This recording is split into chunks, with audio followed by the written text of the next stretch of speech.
Here comes a quick demo on how you can plot normal density graph on your data. So I'll be generating random numbers from a standard normal distribution, whereby these numbers will have a mean of 0 and standard deviation of 1. So x, and I will be using the rnorm function to generate these numbers. So we need to specify the number of observations. We can set it to 1000, and then now we need again to say that mean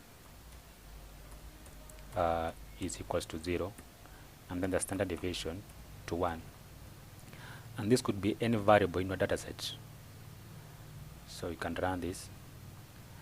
Now we need to plot an histogram of this data using the hist command. And then from there now we need to specify the data, which is x, and then now suppress the frequencies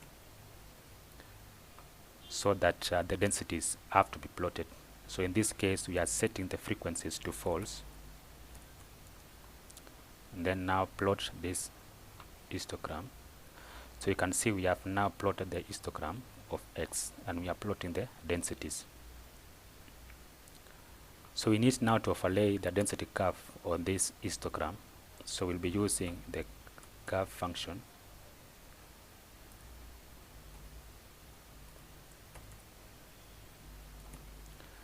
and then now the denorm.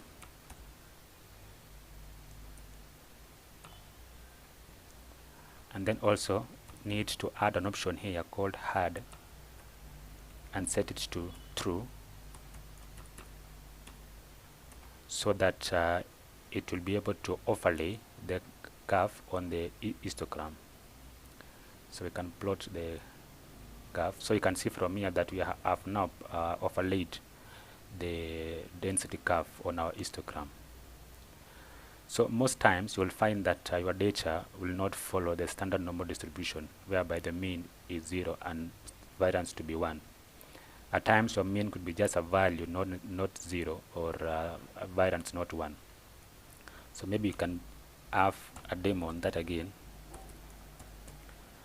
Let's say that maybe your data again follow maybe normal distribution, but in this case now we can put our number to be 600, but now the mean should be a different value, not 0. Let's say your mean is something like 10, and then your variance or standard deviation should be something maybe like 5.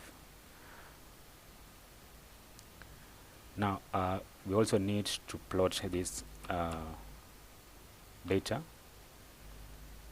So in this case it is y, which is our data, and then now set the frequencies to false.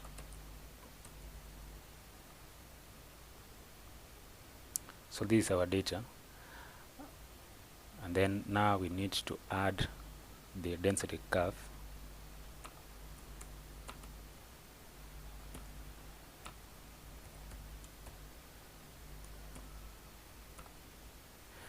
So in this case now we need to be specific on the mean and variance. So it is mean of y, and also the standard deviation of y.